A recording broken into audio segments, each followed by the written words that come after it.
میں آپ کو ایک مثال دیتا ہوں، انشاءاللہ آپ کو آج نئی بات سمجھ آئے گی، غور کرو کہ تو آئے گی۔ اس سوال کو لے کے آپ دونوں چلے جائیں، اس کا جواب میں نے آپ دونوں سے کل لینا ہے۔ سوال آپ سے کرنے رہا ہوں، دو بندے ہیں مقابلے میں ووٹ پہ کھڑے ہیں، یہ پرلے درجے کا بغیرت بے ایمان بھنگی چرسی ہے، یہ اعلیٰ لیول کا اللہ کا ولی شیخ الحدیث ہے، قرآن کا حافظ ہے، امام ہے، اللہ کا ولی ہے، سب کچھ ہے، مقابلے پر ووٹنگ ہے، اس کو 100 بھنگی چرسی ووٹ دے رہے ہیں، بھنگی چرسی کو 100 بھنگی چرسی ووٹ دے رہے ہیں، اس ولی اللہ کو 99 اللہ کے ولی ہی ووٹ دے رہے ہیں، کون جیتا؟ اب بتائیں کہ یہ ووٹنگ کا نظام کس طرح صحیح ہے؟ ذرا آپ مجھے کل اس کا جواب دیں۔ ووٹنگ کا نظام اس طرح سے کیا جو 99 لوگوں نے کیا ہے، وہ اللہ کے قریب ہیں، اچھے ہیں، تو وہ ہار گیا نا، ہار گیا، لیکن ان لوگوں کی دنیا سے تو ساری سیٹ انہوں نے ایک طرح سے اپنے ہاتھ نہیں، دنیا کیسے سیٹ ہو گئی؟ مطلب دیکھو، دین کو چلانا تھا نا انہوں نے، حکومت کو حکمران ایمان والا ہونا چاہیے کہ بغیرت کو ہونا چاہیے، ایمان والا تو ایمان والے کو تو نیچے کر دیا۔ یہ جمہوریت، اس کو طاغوت کہا ہے قرآن نے، من یکفر بالطاغوت ویؤمن باللہ فقد استمسک بالعروۃ الوثقی، آیت الکرسی سے اگلی آیت ہے 256 سورہ بقرہ کی۔ کاش آپ کو یاد ہوتا جب پڑھا رہا تھا، جب مسجد میں پڑھایا تھا، کچھ یاد آ رہا ہے؟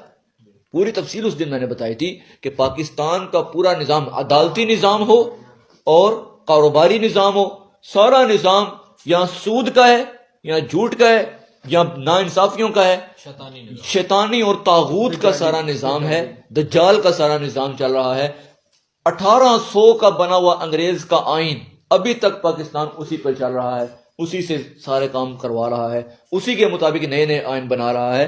قرآن حدیث کے مطابق پاکستان کے پاس آئین بھی کوئی نہیں ہے اور نام اسلامی جمہوریہ پاکستان ہے۔ جنہوں نے کرنے کی کوشش کی انہیں مروا دیا۔ آپ خود بتاؤ کہ قرآن کا نظام نافذ کرنے کے لیے کوئی نہ کوئی ہونا چاہیے کہ نہیں ہونا چاہیے؟ انشاءاللہ کون ہوگا؟ راستے اتنے کھلیں گے کہ تم سوچ میں پڑ جاؤ کہ جاؤں کیڑے پاسے میں۔ وہ دن آنے والے ہیں، وہ دن دور نہیں ہے۔ بہترین دنوں کے لیے بدترین دنوں سے لڑنا پڑتا ہے۔ ابھی تو تم نے بدترین دن دیکھے ہی نہیں ہیں، ابھی جیلیں دیکھی ہیں، ابھی تمہیں ہوئے امام احمد بن حنبل کی طرح ہاتھی والے کوڑے سے مارا گیا ہے۔ بتاؤ، کیا حضرت سمیہ کی طرح شرمگاہ پر برچھی مار کر ان کو ذبح کیا؟ حضرت عمار بن یاسر کے والد ہیں، حضرت یاسر صحابی ہیں، دونوں صحابی، بیٹا بھی صحابی، ماں بھی صحابیہ، باپ بھی صحابی، ماں کو بھی شہید کیا گیا، بیٹے کو بھی شہید کیا گیا، باپ کو بھی شہید کیا گیا۔ حضرت یاسر کے ایک ٹانگ کو ایک اونٹ کے ساتھ باندھا، دوسری کو دوسری اونٹ کے ساتھ باندھا، ایک کو ادھر چلا دیا، ایک کو ادھر چلا دیا۔ تیرے ساتھ ہوا ہے؟ ام حسبتم ان تدخلوا الجنۃ، ایویں ہی تسی جنتی داخل ہو جائے، تم نے یہ سوچ رکھا ہے؟ ولما یاتکم مثل الذین خلوا من قبلکم، تم سے پہلے والوں کو جو مشکلیں پیش آئی تھیں، تم میں سے ان میں سے ایک مشکل بھی تمہیں تو پیش آئی ہی نہیں، تم نے پیٹ پہ پتھر باندھے ہیں۔ روم کو صحابہ نے روم کو، کیسر و کسرا کو، اس وقت کے امریکہ، ان کو فتح تب کیا جب دو دو پتھر باندھنے پڑے تھے، جب صبح کی کھجور ایک ناشتہ ہے اور یہ شام کی کھجور ایک یہ ناشتہ ہے، یہ ڈنر ہے۔ صحابہ کرام اس طرح کی گھاٹیوں سے جب گزرے ہیں، بعد میں امریکہ کو فتح کیا ہے، ابھی گزرے ہو؟ حضور نے فرمایا کہ پہلے لوگوں میں سے لوہے کی کنگھیوں کے ساتھ ان کے یہاں گھسیڑی جاتی اور پورا چیر دیا جاتا اور گوشت ہڈیوں سے جدا کر دیا جاتا۔ تمہارے ساتھ ہوا ہے؟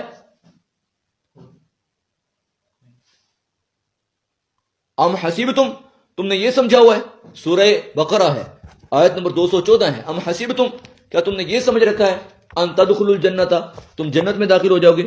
ولما یاتکم مثل الذین خلوا من قبلکم، حالانکہ ابھی تک تمہیں وہ والی مصیبتیں تو پہنچی ہی نہیں جو پہلوں کو پہنچی تھی۔ مستھم البأساء، انہیں تکلیفیں پہنچی، والضراء، انہیں نقصان بھی پہنچے، وزلزلوا، وہ ہلا دیے گئے، حتی یقول الرسول والذین آمنوا معہ متی نصر اللہ، حتیٰ کہ اس وقت کا رسول اور ایمان والے سارے پکار اٹھے، یار اللہ کی مدد آئے گی کب؟ یہ حالت بن گئی۔ اللہ سن لو، ان نصر اللہ قریب، اللہ کی مدد بڑی قریب ہے۔ کیا ابھی آپ نے یہ کچھ دیکھا ہے؟ اسی سے آگے ہے، عسى ان تکرہوا شیئا وهو خیر لکم، ہو سکتا ہے تم کسی چیز کو ساتھ بڑی ناپسند سمجھتے ہو، آ جا کے وہی تمہارے لیے اچھی ہو۔ وعسى ان تحبوا شیئا، ہو سکتا ہے تم کسی چیز کے ساتھ بڑی محبت کرتے ہو، فوج وغیرہ، وَهُوَ شَرٌّ لَكُمْ، وہ تمہارے لیے بری ہو، وَاللَّهُ يَعْلَمُ، اللہ جانتا ہے تمہارے لیے کیا بہتر ہے کیا نہیں ہے، وَأَنْتُمْ لَا تَعْلَمُونَ، تمہیں پتہ ہی نہیں ہے، پھر تم کیسے کہتے ہو فوج میں جانا ہے، فوج میں جانا ہے؟ اللہ کو پتہ ہے تمہارے لیے کیا بہتر ہے، اور جس چیز کا فیصلہ اللہ نے تمہارے حق میں کر دینا ہے وہ ہو کے رہے گا۔ اس کے لیے آپ کو کوئی راستہ اختیار کرنے کی ضرورت نہیں پڑے گی، راستے آپ کے پہنچ ہونے گے، لیکن اس کے لیے بہترین دنوں کے لیے بدترین دنوں سے آپ کو لڑنا پڑے گا، سب کو لڑنا پڑے گا، تیار رہنا ہے۔ امیدیں کس پر ہیں؟ جو اسلام کا نام لے رہے ہیں ان پر امید ہے۔ یقین کس پر ہے؟ توکل کس پر ہے؟ اللہ ہی پر۔ کیا جہاد آج کے دور میں ووٹ ہے، جو دے سکتا ہے وہ دو کسی ایسے کو جو دین کا نام لیوا ہو۔ نہیں چھوڑو کسی کی طرف اشارہ نہیں، ووٹ دے گا، چلو جو بھی دے گا وہ ایسے کو دے جو دین کا نام لیوا ہو۔ اچھا اب وہ سچا ہو یا جھوٹا، نام کس کا لے رہا ہے؟ دین کا۔ اب ہمارا کام بنتا ہے کہ نہیں بنتا؟ جو کہہ رہا ہے ہم نظام مصطفیٰ لائیں گے، ریاست مدینہ کی جو اصل قوانین ہیں ان کو نافذ کریں گے، ریاست مدینہ کا نام لے کر کنجریاں نچائیں گے نہیں، گانے لگائیں گے نہیں، ریاست مدینہ کا جو قانون قرآن میں نازل ہوا ہے نا وہ ہر بندے کے اوپر سر سے پاؤں تک ہم دکھائیں گے۔ جو یہ کہہ رہے ہیں نا، جو یہ کہتا نظر آتا ہے نا، دیکھو 8 فروری تک ووٹ اس کو دو، فی الحال یہ جہاد ہے، فی الحال یہ جہاد ہے۔ میں نہیں کہتا، میں کسی پارٹی کا نام نہیں لے رہا، جو دین کا نظام لاگو کر رہا ہے، دین کا نام لے رہا ہے، اس کو ووٹ دو، فی الحال جہاد یہ ہے۔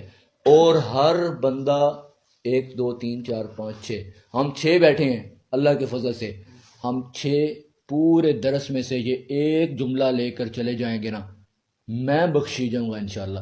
اگر آپ میں سے کوئی بھی اس کو پلے باندھ کر ہر لمحہ آئینے کی طرح سامنے رکھے، آئینہ سامنے ہو تو چہرہ کبھی سائڈ پہ ہوا ہے، ادھر آئینہ ہو تو جدھر کرو تو ایسے نہیں ہونا ادھر بھی، تو آئینے کی طرح سامنے رکھو، کیا میں نے اکیلے نے دین تخت کے اوپر لے کر آنا ہے۔ مقصد کیا ہے؟ غلط ہے، میں نے اکیلے نے لانا ہے، تو پھر محنت ایسی کرو ہر بندہ کہ میں نے اکیلے نے لانا ہے، تو اکیلے میں جتنا اکیلے نے لانا ہے تو اس کو محنت کرنی چاہیے، اس طرح محنت کرو تو دین تخت پر آئے گا۔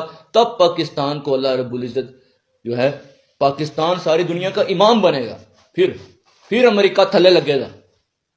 پہلے تم تو ارادہ کرو کہ میں ہوں، یہ دیکھو ایک ہڈیوں کا مجموعہ ہوں، میرے اوپر کوئی ماس چاس بھی اتنا کوئی نہیں، میرے ارادے بھی تو دیکھو، میرے الفاظ تو دیکھو، میں کچھ کرنے جوگا نہیں ہوں، میرے بھائی غریب خاندان سے تعلق رکھتا ہوں، ماڑے حالات ہیں، لیکن بات تو کر رہا ہوں نا، کم از کم یہ عرض تو کر رہا ہوں اپنے مالک کے حضور، مولا میں چاہتا ہوں یہ پاکستان کا خطہ لا الہ، پاکستان کا مطلب کیا؟ لا الہ الا اللہ، اور کون ہمارا رہنما؟ محمد رسول اللہ۔ اس کو تحریک لبیک نے ایک نعرہ دیا ہے، پاکستان کا مطلب کیا؟ لا الہ الا اللہ۔ دستور ریاست کیا ہوگا؟ محمد رسول اللہ۔ تو اس کو دستور بنانا ہے کہ نہیں بنانا؟ اللہ تعالیٰ ہمیں توفیق دے، اللہ قبول فرمائے۔